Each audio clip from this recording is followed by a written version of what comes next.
सबसे महंगा बर्ड इस साल कौन सा बेचा है? ऑफलाइन माशाल्लाह, कितने का बेचा है? मैंने 7 लाख का। माशाल्लाह, एक बर्ड 7 क्या लाख हुआ? का इसका नाम है टाइसन।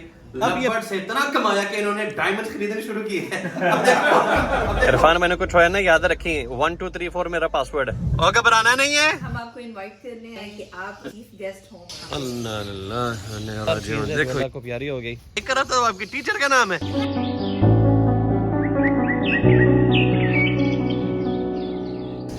अस्सलाम। अब्दुर्रहमान, कुछ मेहमान आ रहे हैं, एक तो इनको संभालो और सफाइयाँ करनी शुरू करो। इसको मेहमान कमरे में रखो उधर जल्दी। बिलाल, ये सारी सफाइयाँ जल्दी खत्म कर दो। अल्लाह, देखो ये है पार्ट ऑफ द हॉबी। ये हमारा एक क्रिमिनो है।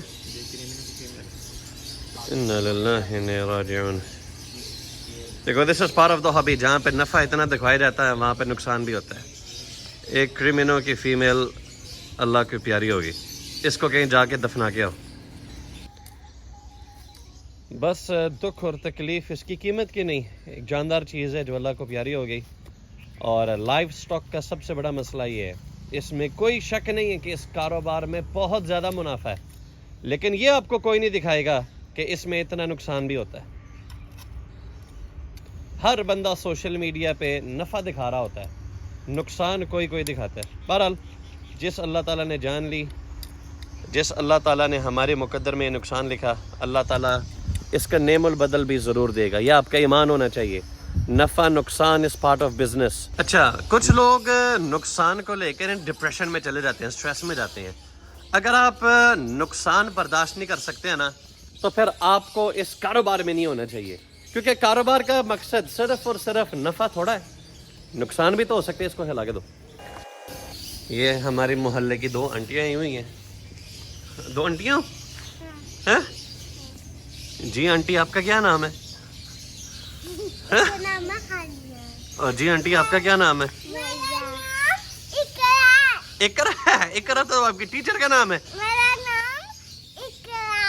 और आपका? ये आंटियाँ नहीं है, ये हमारी पारियां। और ये माशाल्लाह इस वक्त लब्बत सोसाइटी ऑफ पाकिस्तान के मैगजीन को देख रहे हैं, और जिसमें बर्ड्स की पिक्चर्स बनी हुई, इसको एंजॉय कर रहे हैं। अगर हम छोटे बच्चों को मोबाइलों से और आईपैड से दूर रखें, ये हमारी कामयाबी है। बर्ड्स की तस्वीरें दिखाएं, बर्ड्स के करीब करें, नेचर के करीब करें, आप कामयाब हैं। मुझे सबसे ज्यादा मजा आता है कि जब पत्तों के ऊपर मिट्टी चढ़ी हो, उसके बाद आप यूं पानी लगाएं तो इसकी खूबसूरती देखने का मजा अपना है। पानी लगाते वक्त जो हवा चलती है और जो इन पौधों की खुशबू आती है ना, क्या बात है। अशरफ साहब, मैं जरा कम अंदर करा ला, ये तो जरा पानी दे दो इन दरख्तों को, ठीक है?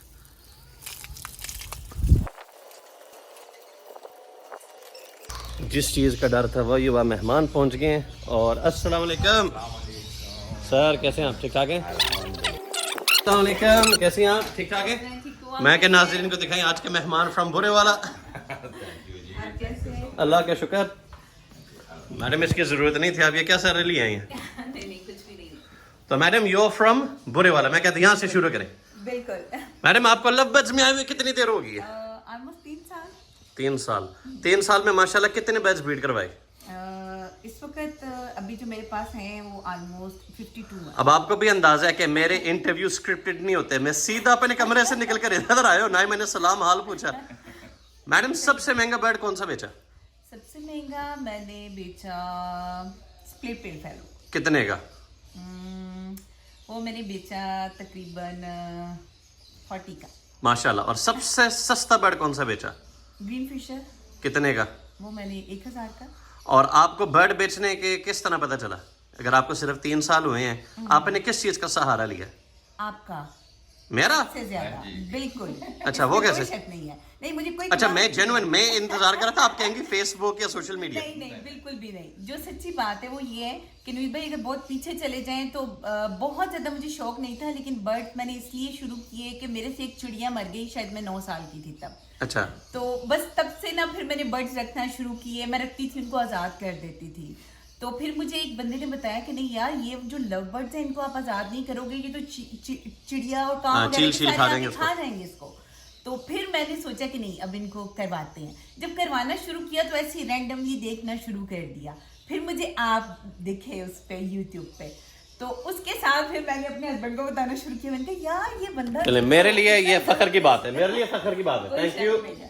तो फिर आपको देख देख के फिर आपने मार्केटिंग सिखाई कि यूं करना है, ऐसे करेंगे वो, अल्हम्दुलिल्लाह। चले माशाल्लाह। अभी बाकी गुफ्तगू बात है। तारिक जावेद साहब जो कि मैडम के हस्बैंड है, तो वो एक मुझे वाकया सुना रहे थे जिसने मेरे साथ भी रिलेट किया, और मैं चाहता हूँ नाज़रीन इससे सीखें कि अल्लाह ताला इंसान को जब थोड़ा सा जो जोड़ता है ना, वो एक सबक होता है और उस सबक से सीखना चाहिए। जी डॉक्टर साहब, वो डॉक्टर वाला वाकया तो सुना यार। अस्सलाम वालेकुम जी। वो ऐसे हुआ जी कि मेरे एक दोस्त हैं, वो क्लिनिक कर रहे थे और वहीं पे उनको कुछ पैसों की ज़रूरत पड़ी। तो एट दैट मोमेंट उनके पॉकेट में उतने पैसे नहीं थे। तो एक पेशेंट आया, जैसे हमारी रूटीन होती है जी, वो जी मुझे गर्मी है तो मैंने एक ड्रिप लगवानी है। तो डॉक्टर साहब ऐसा काम करते नहीं थे, वो आगे से एजुकेट करते थे पेशेंट को, ये वो। तो उस दिन उनको कुछ खुद भी ज़रूरत थी, तो उन्होंने वो ड्रिप लगवाई और उससे जो भी अमाउंट थी वो ले ली। इन द मीन वाइल वो वहाँ से निकले, बाज़ार गए हैं, जो उनकी ज़रूरत थी वो पूरी करने, ज़रूरत पूरी करके वापस निकले हैं तो देखा कि उनकी गाड़ी का टायर फ्लैट हो गया। तो ये एक नॉर्मल चीज़ थी, लेकिन डॉक्टर साहब ने उधर ही खड़े होके तो अल्लाह ताला का शुक्र अदा किया कि इतनी सारी दुनिया में एट लीस्ट अल्लाह ताला का उस पर इतना कर्म है कि उसको वो चेक देता है, एक वार्न करता है। बहुत सारी दुनिया है कि जिनको अल्लाह ताला खुली छुट्टी दे देता है, उनको वार्न भी नहीं करता। आलिम की बात याद आती है, उनसे एक सवाल पूछा किसी स्टूडेंट ने, कैसे पता चलता है कि अल्लाह की ये जो मुझ पे मुसीबत आई है, ये आजमाइश है या एक सजा है? बज़ाहिर तो एक मुसीबत है, आजमाइश या सजा है? उन्होंने कहा उस मुसीबत के आने के बाद अगर आप अल्लाह ताला के करीब होते हैं तो ये आजमाइश है। अगर मुसीबत के आने के बाद को यार अल्लाह ताला मेरे नाल ही होना सी, मैं नमाज भी पढ़ना यार, छड्डो ये हो जाए इस्लाम नु, या यार मेरे नाल ओदे नाल क्यों नहीं, यार मेरी तो किस्मत ही माड़ी है, मैं ते ओ, ये समझ लो अजाब है आप पे। हम आपको इनवाइट करने आए हैं अच्छा। DLC की तरफ से, बुरे वाला लव बर्ड कम्युनिटी की तरफ से। अच्छा माशाल्लाह। हाँ जी, हम इंशाल्लाह आने वाले महीनों में चंद एक, तो उसमें हम जो है एक इवेंट करने जा रहे हैं। ठीक है। तो हम चाह रहे हैं कि आप चीफ गेस्ट हों वहाँ पे, और हमारे लोगों को भी पता चले कि हाँ भाई हम नवीद भाई को लेके आए। हमारे लिए अभी हमने थोड़ा सा हुआ 1 साल से तो हम लोग इसको चला रहे थे। अच्छा। मैं और मेरा फाउंडर, क्योंकि पहले जब मैंने देखा, जब मैं लव बर्ड्स लेके गई बहुत मुश्किल होती थी, कोई भी मुझे वहाँ पे लोग मिलते नहीं थे, पता नहीं चलता था। फिर आहिस्ता आहिस्ता हम लोगों ने सोचना शुरू किया कि यार हम लोग एक अपनी कम्युनिटी यहाँ पे बनाए, हमारे लोगों का भी पता चले। इवन कि जब मैं बताती थी ये बर्ड, सामने वाला पूछता था किधर थे हैं, बुरे वाला से, वो पूछते थे बुरे वाला कहाँ है। मजे की बात, आपकी तरफ से कोई आखिरी पैगाम इसको यहाँ पे वाइंड अप करते हैं, मैं आप लोगों को काबा डाल के दूं। बस यही कि मुझे सबसे ज्यादा खुशी इस बात की है कि इस हॉबी में अब ये है कि आपकी वजह से, मैं फिर से यही कहूंगी कि सब लोग इकट्ठे हो रहे हैं, ये सबसे खुशी की बात गिफ्ट्स ये खुद जाके तकसीम करें। डॉक्टर तारिक साहब इस वक्त हमारी कल की वीलॉग देख रहे हैं। मैडम को दिखा रहा था कि नेस्टिंग मटेरियल ये लव्बर्ड्स ने खुद बनाए हुए हैं, और मजे की बात ये मैडम इसमें आपको कभी कीड़ा नजर नहीं आएगा इंशाल्लाह। बाय बाय करो, बाय बाय करो, शर्मा रही है। ओके सर, अल्लाह हाफिज। माशाल्लाह आजकल हमारा नेस्टिंग मटेरियल डिमांड में। ये उमर कहाँ पे जा रहा है? जबरदस्त। और घबराना नहीं है, गाड़ी साफ करवाने आए हूँ। गाड़ी गंदी तरीन थी, एक मीटिंग पे जाना इमरजेंसी, नमाज पढ़ के उतनी देर में गाड़ी की सफाई करवा रहा हूँ। वक्त की कदर करो, जितनी देर में नमाज पढ़ी उतनी देर में हमला गाड़ी तैयार हो गई है। पाकिस्तान में गाड़ी को हमेशा फुल टैंक रखना है, कुछ भी हो सकता है, पेट्रोल फुल होना चाहिए।